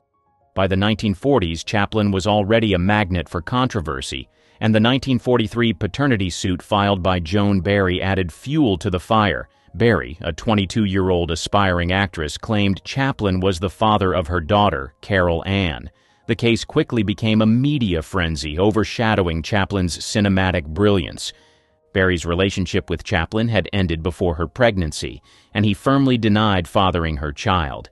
He pointed to Barry's erratic behavior, stalking him, breaking into his home, as evidence of her instability. Still, her claims gained momentum, and the case went to court. In a bid to prove his innocence, Chaplin agreed to a blood test. At the time, this was cutting-edge science. The results were clear. Chaplin was not the biological father, but there was a catch. Under California law, blood tests were inadmissible in paternity cases. The jury ruled against Chaplin, ordering him to pay child support. The verdict caused public outrage, with many questioning the fairness of the decision. The scandal didn't stop in the courtroom.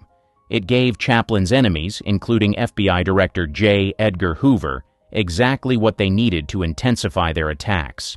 Hoover, who was already suspicious of Chaplin's political leanings, used the trial to paint him as both immoral and un-American.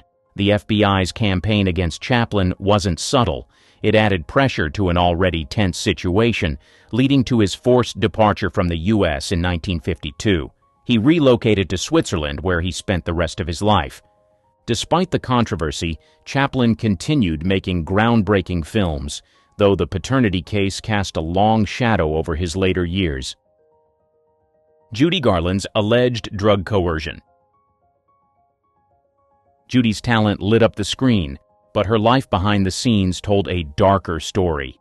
Her career, especially during her teenage years, has been heavily scrutinized for the alleged exploitation she endured under MGM's iron grip. Many believe the studio orchestrated her dependency on drugs to keep her working at an unrelenting pace. Garland was just 13 when she signed with MGM. While her voice was unmatched, executives cruelly criticized her appearance, labeling her the Little Hunchback. To fit Hollywood's rigid standards, she was subjected to harsh dietary controls. Reports suggest her meals consisted of black coffee, chicken soup, and diet pills, all closely monitored by studio staff. The most shocking claims involve amphetamines, pep pills, allegedly given to Garland to keep her energized for marathon filming schedules. During The Wizard of Oz, she was said to work up to 18-hour days, running on little more than these stimulants. To help her sleep, barbiturates were reportedly prescribed, creating a dangerous cycle of dependency. By adulthood, Garland's struggles with addiction were undeniable. Her personal life and career began to show the strain. She often spoke candidly about her experience with the studio system, saying, "They had us working days and nights on end. They'd give us pills to keep us on our feet long after we were exhausted, then knock us out with sleeping pills when the work was done." Her battles didn't stop there.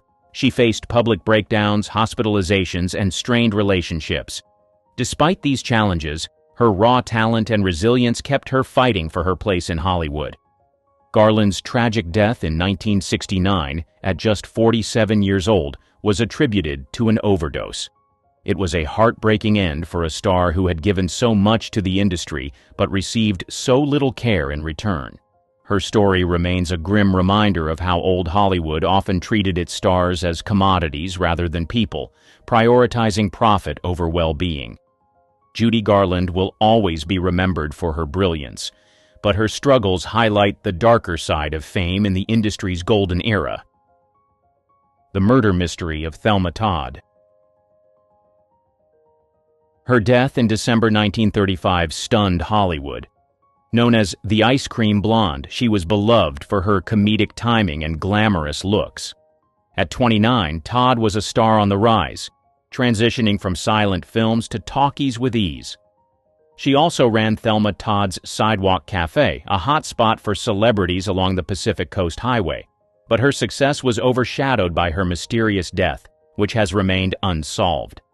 Todd's body was found slumped in her car inside the garage of her lover and business partner, Roland West. The garage, located above her cafe, became the center of intense speculation. The coroner ruled her death accidental, caused by carbon monoxide poisoning from her car's running engine. Still, the details surrounding her death didn't add up, sparking rumors that refused to die. Weeks before her death, Todd allegedly received threats from mobsters demanding money from her cafe. Organized crime figures saw her business as prime real estate for their operations. Her refusal to comply may have put her in danger. Adding fuel to the fire, Todd was seen arguing at a party the night before with her ex-husband, Pat DeSico, who had known mob connections. Then there was Roland West. West's controlling behavior and rocky relationship with Todd made him another prime suspect in the public's eyes. Some believed West locked her in the garage after an argument, not realizing the car was still running. West's shifting accounts of that night only deepened the suspicion.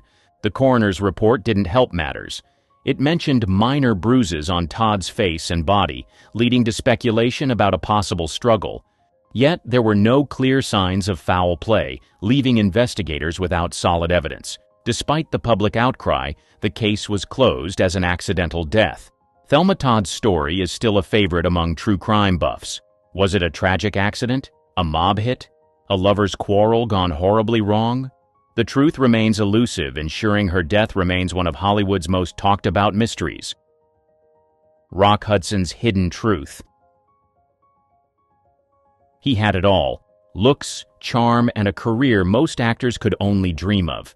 He became Hollywood's go-to leading man in the 1950s, starring in romantic hits that solidified his image as the ultimate symbol of masculinity. Fans loved him, studios relied on him, and his name alone could sell out theaters. But behind the perfectly polished exterior was a secret that Hollywood worked overtime to keep hidden. Rumors about Hudson's sexuality began circulating early in his career. Back then, even a hint of being gay could end a star's career. Hudson's agent, Henry Wilson, was infamous for covering up scandals and managing his clients' images with ruthless efficiency. When whispers about Hudson started growing louder, Wilson orchestrated a hasty solution: a marriage.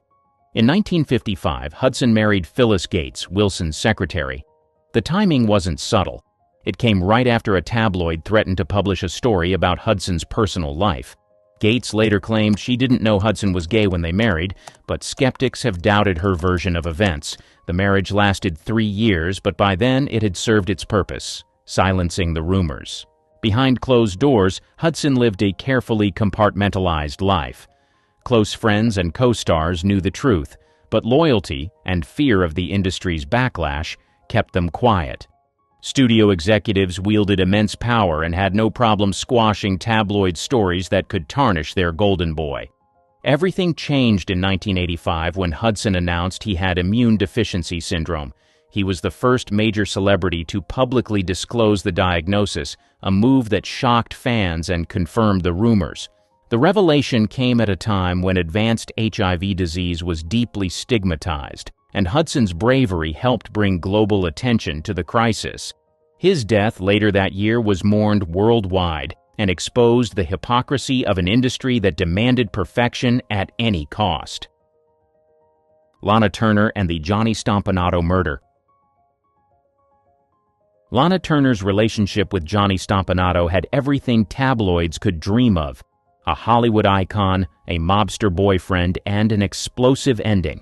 Stompanato, a known associate of crime boss Mickey Cohen, wasn't just bad news.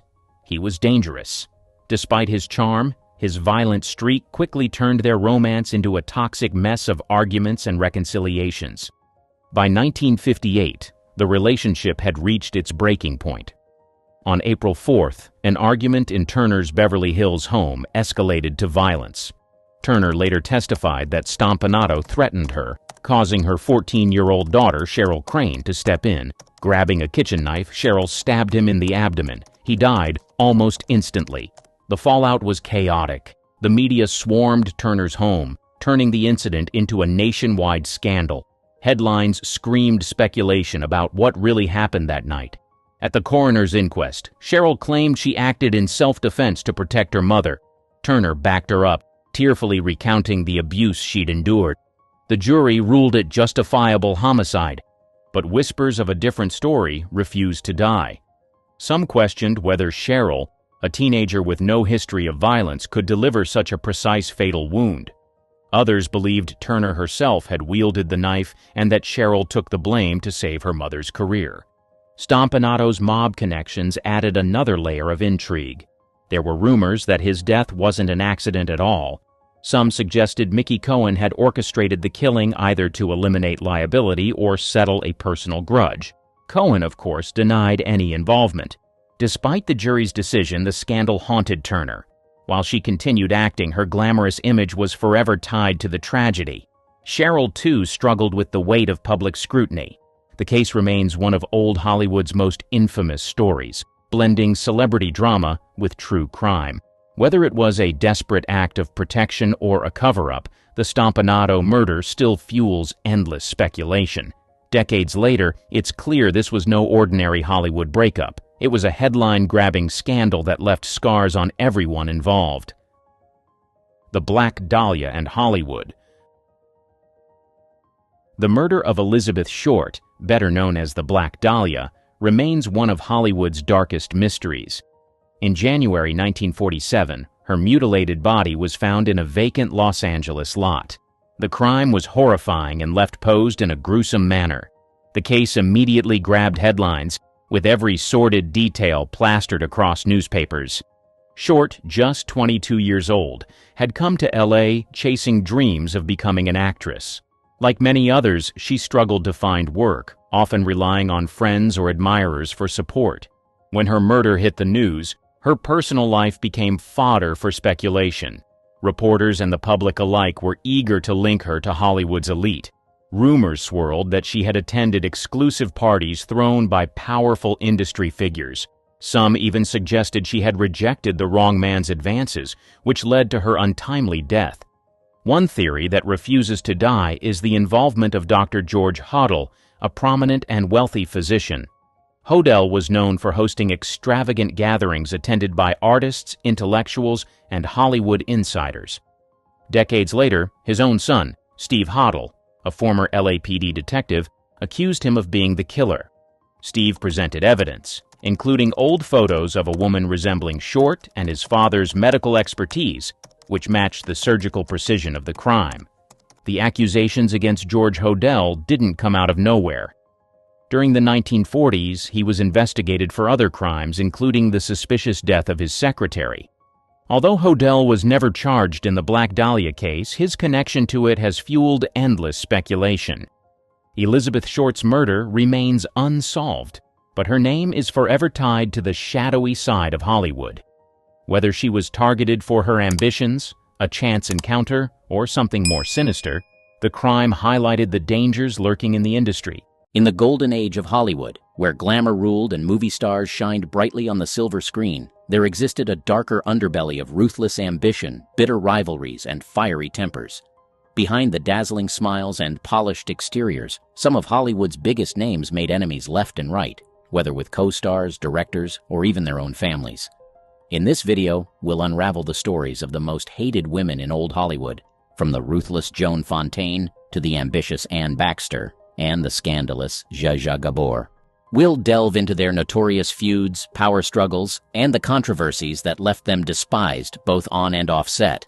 How did Joan Fontaine's lifelong rivalry with Olivia de Havilland spill onto the screen? What sparked the enmity between Anne Baxter and Bette Davis during All About Eve? And why was Zsa Zsa Gabor's name synonymous with scandal? Joan Fontaine. Fontaine's most infamous rivalry was with her sister, Olivia de Havilland. Their feud was legendary, stretching back to childhood and intensifying when both pursued careers in Hollywood. It became an open secret that the two sisters despised each other, and their contentious relationship often played out in public. In 1942, the tension came to a head at the Academy Awards. Fontaine and de Havilland were both nominated for Best Actress, Fontaine for Suspicion, and de Havilland for Hold Back the Dawn. When Fontaine was announced as the winner, she brushed off de Havilland's attempt to congratulate her, leaving her sister humiliated and fuming. De Havilland never forgave Fontaine for this slight, and the sisters barely spoke for decades afterward. The rivalry was so intense that even Joan's autobiography was titled No Bed of Roses, in which she criticized de Havilland for trying to steal her roles and their mother's affection. Fontaine's feud with de Havilland wasn't the only relationship she struggled with. While working on Rebecca, Fontaine found herself at odds with her co-star, Laurence Olivier. Olivier had wanted his then-wife, Vivien Leigh, to be cast in the lead role, but Hitchcock chose Fontaine instead. As a result, Olivier was openly hostile toward Fontaine, frequently belittling her performance and criticizing her acting skills. Fontaine later recalled that Olivier was relentlessly cruel to her throughout the production. Her relationship with Hitchcock was similarly strained. Hitchcock's unconventional method of drawing out her insecurities to heighten her vulnerability on screen left Fontaine feeling manipulated and insecure. She described Hitchcock as ruthless and believed he took pleasure in keeping her on edge during filming. Despite these tensions, Fontaine's performances in Hitchcock's films earned her critical acclaim, firmly establishing her as a leading lady in Hollywood. Fontaine's reputation for being difficult extended to other co-stars as well. On the set of Jane Eyre, she clashed with Orson Welles, whom she described as pompous and intolerable. Her strained relationships with other leading ladies like Vivien Leigh and Ginger Rogers further cemented her image as a prim princess unwilling to share the limelight. Olivia de Havilland. While Joan Fontaine may have been despised by her sister, Olivia de Havilland didn't earn any love from Joan either. Born just 15 months apart, Olivia de Havilland and Joan Fontaine's rivalry permeated Hollywood for nearly a century. In fact, de Havilland once quipped, "Our feud isn't a feud, it's a brawl," setting the tone for her turbulent relationship with her sister. De Havilland is best known for her roles in classics like Gone with the Wind, 1939, where she played the gentle Melanie Hamilton Wilkes, and her double Oscar-winning performances in To Each His Own, 1946, and The Heiress, 1949. Despite her public image as a gracious and composed star, de Havilland was known to be fiercely competitive. Her rivalry with Fontaine reached a boiling point in 1941 when she lost the Best Actress Oscar to her sister. De Havilland was visibly upset when Fontaine won for Suspicion, 1941. 2 years later, she got her revenge by taking home her first Oscar for To Each His Own, 1946. De Havilland further cemented her dominance by winning a second Oscar for The Heiress, 1949. According to biographer Charles Hyam, de Havilland once remarked, "Joan is very bright and sharp and quick-witted, but she's also very self-centered." De Havilland's combative nature wasn't limited to her sister. She famously feuded with Errol Flynn, her co-star in 8 swashbuckling adventures, including The Adventures of Robin Hood, 1938, and Captain Blood, 1935. Flynn reportedly made unwanted advances towards de Havilland, calling her a cold fish for rejecting him. He later wrote in his autobiography, My Wicked, Wicked Ways, "Livy and I were like the sea and the shore, drifting slowly apart." Her battles weren't only with actors, but also with directors. She often clashed with Michael Curtiz, who directed her in The Adventures of Robin Hood and Dodge City, 1939. Curtiz was notorious for his harsh treatment of actors, and de Havilland was no exception.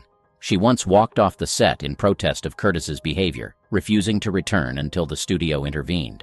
One of de Havilland's most significant battles, however, was with Warner Brothers. In 1943, she filed a lawsuit against the studio, challenging the legality of their practice of extending actors' contracts for time spent on suspension. Known as the de Havilland Law, her victory not only won her freedom from her restrictive contract, but also revolutionized the Hollywood studio system, granting actors greater creative control. Gloria Graham. With her trademark sultry voice and alluring smile, Gloria captivated audiences as the femme fatale in films like The Big Heat, 1953, and In a Lonely Place, 1950. But behind the smoldering allure was a troubled actress whose life was riddled with scandals, making her one of old Hollywood's most controversial figures. Graham's off-screen life was often more dramatic than her roles. During the production of In a Lonely Place, her erratic behavior and disdain for her co-star Humphrey Bogart became the talk of the town. Director Nicholas Ray, who was also Graham's husband at the time, caught her in bed with his 13-year-old son, Anthony.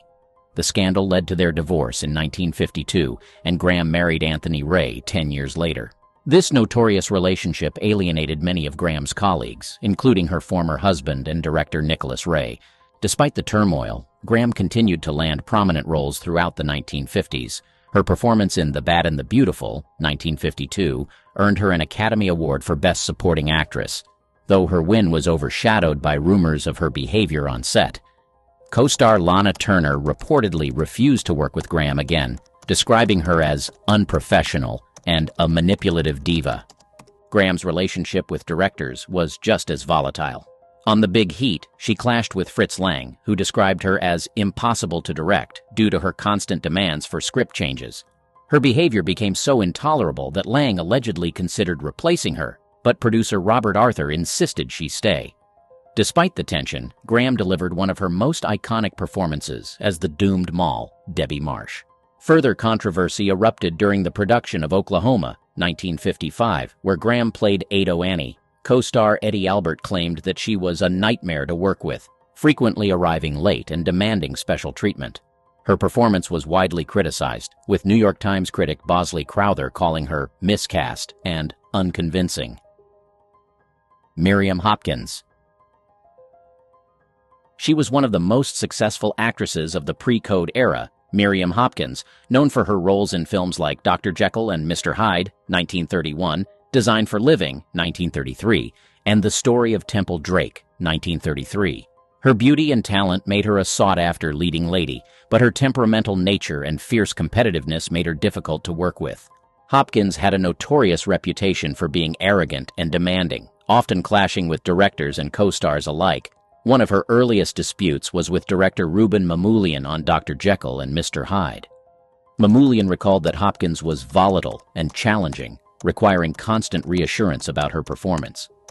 Despite their strained relationship, Hopkins delivered a remarkable performance that solidified her status as a rising star.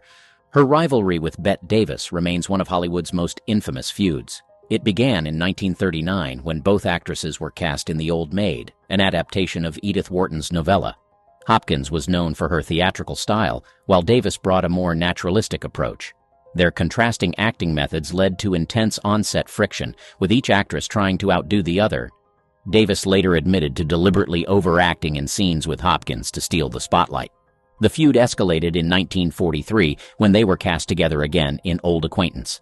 Hopkins insisted on redoing scenes multiple times, much to the frustration of director Vincent Sherman. In one memorable instance, Davis couldn't contain her rage and shook Hopkins violently during a scene, nearly injuring her. Sherman noted, "They hated each other with a vengeance." Hopkins' arrogance also put her at odds with leading men like Frederick March and Herbert Marshall. On Designed for Living, directed by Ernst Lubitsch, Hopkins constantly vied for attention with March and co-star Gary Cooper. Lubitsch found her behavior exasperating, describing her as the most difficult actress he had ever worked with. Hopkins's insecurities often led her to demand script changes and more screen time, much to the dismay of her co-stars. In The Story of Temple Drake, Hopkins played a scandalous role that brought her both acclaim and controversy. Her portrayal of the sexually assaulted Temple was considered too explicit, and the film was banned in several states. Hopkins thrived on the attention, but her risque performance also earned her the ire of conservative critics and audiences. Mae Clarke. Clarke's career was marked by both triumph and turmoil. Best known for her roles in The Public Enemy, 1931, and Frankenstein, 1931, Clarke's rise to stardom was marred by conflicts with co-stars and directors that earned her a reputation as one of Hollywood's most challenging actresses. Her most iconic moment came in The Public Enemy, where James Cagney famously smashed a grapefruit into her face. The scene catapulted Clarke to fame, but behind the scenes, her relationship with Cagney was far from amicable. Cagney later recalled that Clarke was difficult to work with due to her temper and demands for special treatment. Despite this, they went on to star together in another film, Lady Killer, 1933, where tensions again flared. Clarke's fiery personality wasn't limited to Cagney. During the production of Frankenstein, she clashed with director James Whale, refusing to film certain scenes unless changes were made to the script. Boris Karloff, who played the monster, described Clarke as headstrong and stubborn, often disrupting the shooting schedule with her demands. However, her performance as Elizabeth Lavenza was well received, and Frankenstein became one of the most influential horror films of all time. Off-screen, Clarke's relationships with other actresses were equally strained. She reportedly had a contentious rivalry with Anne Dvorak, her co-star in Three Wise Girls, 1932, over billing and screen time. Dvorak once quipped, "Mae was always ready for a fight, even when no one was interested." Their rivalry was exacerbated when Clarke accused Dvorak of trying to steal her role in The Penguin Pool Murder, 1932. Despite her early success, Clarke's career began to decline in the mid-1930s. Her uncooperative behavior and penchant for conflict made her unpopular among studio executives. In one notable instance, she clashed with director George Stevens on the set of The Housekeeper's Daughter, 1939, walking off the set after an argument over her lines. Stevens eventually convinced her to return, but the incident solidified her reputation as unreliable. Clarke's turbulent personal life also contributed to her fall from grace. Her first marriage to F. Scott Ames ended in divorce after just 2 years, and her second marriage to Stevens Bancroft lasted even less. By the early 1940s, Clarke's star had dimmed significantly, and she was relegated to supporting roles and bit parts. Anne Baxter. Anne's portrayal of the ambitious Eve Harrington in All About Eve, 1950, remains one of cinema's most iconic performances. But Baxter's role as the conniving understudy wasn't far removed from her real-life persona, as she garnered a reputation for ambition and manipulation both on and off the screen. Baxter's rise to fame was swift. By 23, she had already won an Academy Award for Best Supporting Actress for her role in The Razor's Edge, 1946, but it was her role in All About Eve that solidified her as a star. Her on-screen rivalry with Bette Davis mirrored their off-screen tension. Davis, who played the aging actress Margot Channing, found Baxter's performance to be too over the top and accused her of trying to upstage her. Davis once quipped, "She should have been called Anne Backstabber instead of Baxter."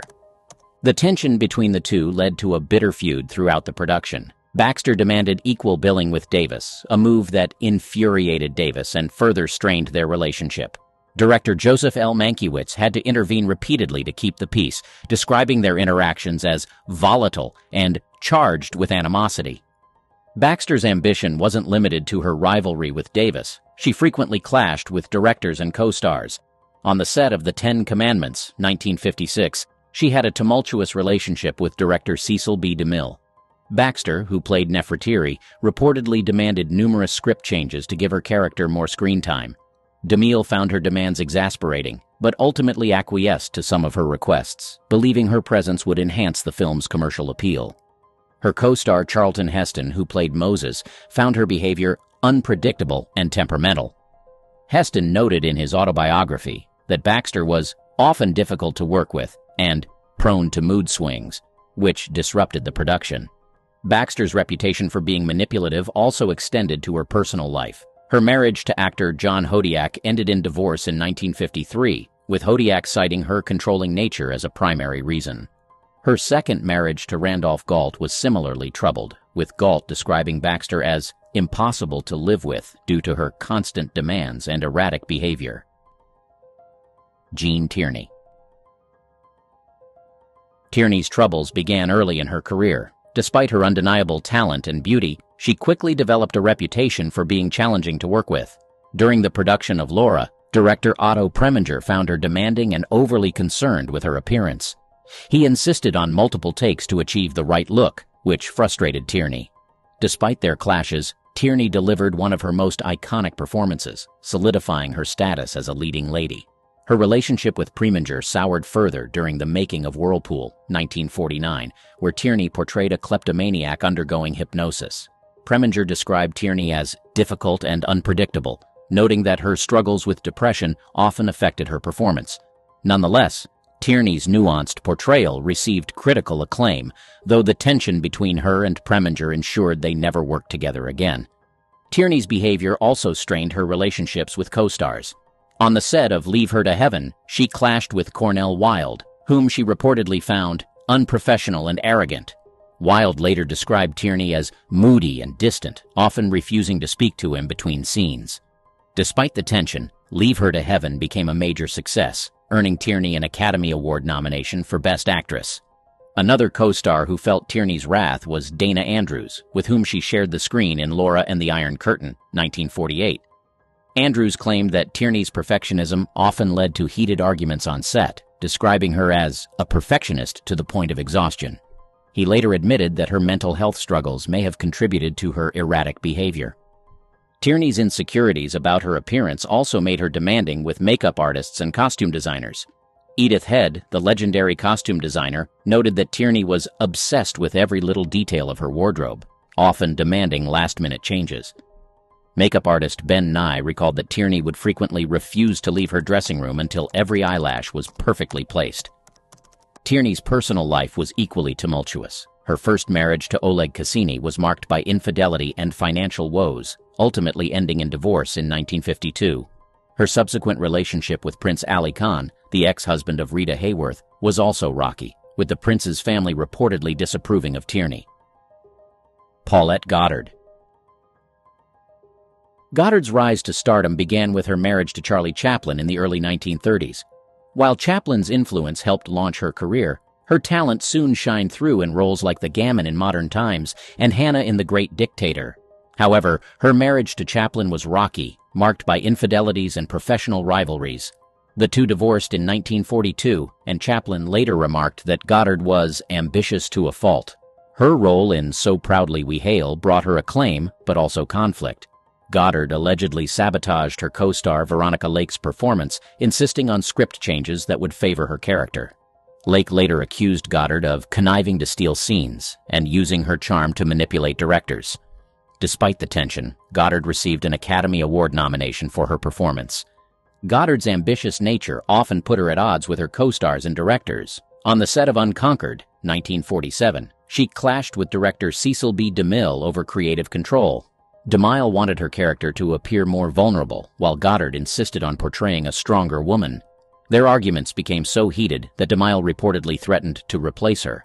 Her relationship with co-star Fred MacMurray in Standing Room Only, 1944, was also strained. MacMurray found Goddard controlling and dismissive, claiming she often undermined his suggestions for their scenes. However, Goddard brushed off his criticism, stating, "In this business, you've got to look out for yourself." Susan Hayward. Hayward's early career was marked by determination. Born Editha Mariner, she came to Hollywood from Brooklyn in 1937, vying for the role of Scarlett O'Hara in Gone with the Wind. Although she didn't get the part, she secured a contract with Warner Brothers, eventually moving to Paramount, where she starred in Bo Gesta, 1939, and Reap the Wild Wind, 1942. However, her uncompromising attitude often put her at odds with directors and co-stars. One of her most notorious feuds was with Bette Davis during the production of Where Love Has Gone, 1964. Hayward and Davis clashed over creative control, with each actress demanding top billing and rewrites to enhance their roles. Their rivalry became so intense that director Edward Dmytryk had to shoot their scenes separately to avoid confrontations on set. Davis reportedly called Hayward a pushy, demanding redhead, while Hayward found Davis pretentious and insufferable. Hayward's conflicts weren't limited to Davis. On The Lusty Men, 1952, she had a tumultuous relationship with director Nicholas Ray. Ray described her as uncontrollable and moody, often refusing to take direction and insisting on rewriting her lines. Co-star Robert Mitchum also found her difficult, calling her a temperamental spitfire. Her abrasive personality also surfaced on the set of The Conqueror, 1956, where she starred alongside John Wayne. Wayne and Hayward were both known for their strong personalities, leading to frequent arguments about their scenes. Wayne later remarked that Hayward was like handling dynamite, volatile and unpredictable. Zsa Zsa Gabor. The Hungarian-born socialite and actress, Zsa Zsa was known as much for her lavish lifestyle and glamorous image as for her acting career. While she appeared in films like Moulin Rouge, 1952, and Lily, 1953, her flamboyant personality and penchant for controversy overshadowed her roles, earning her a reputation as one of Hollywood's most notorious divas. In 1989, Gabor was arrested for slapping Beverly Hills police officer Paul Kramer after he pulled her over for a traffic violation. The highly publicized trial ended with Gabor serving 3 days in jail and paying fines and compensation. The incident solidified her image as a temperamental diva, and she made the most of the publicity, quipping, "He deserved it." Gabor's diva behavior extended to her co-stars and directors as well. On the set of Queen of Outer Space, 1958, she clashed with director Edward Burns over her character's costumes, insisting on wearing more glamorous outfits than the role required. Burns later remarked, "Zsa Zsa was always demanding special treatment and refusing to listen to direction." Her feuds weren't limited to directors. Gabor often found herself at odds with fellow actresses, particularly Shelley Winters and Eva Gabor, her own sister. Winters described Gabor as outrageous and selfish, claiming that she would throw tantrums just to get attention. Meanwhile, Zsa Zsa's relationship with Eva was strained by jealousy and competition, leading to frequent arguments both on and off set. In her later years, Gabor became known for her eccentric public appearances and notorious legal battles. She married her ninth husband, Frederick Prince von Anhalt, in 1986, and the two remained together until her death. Their relationship was marked by scandal, with von Anhalt often making outlandish claims about his heritage and adopting adult men to carry on his royal lineage.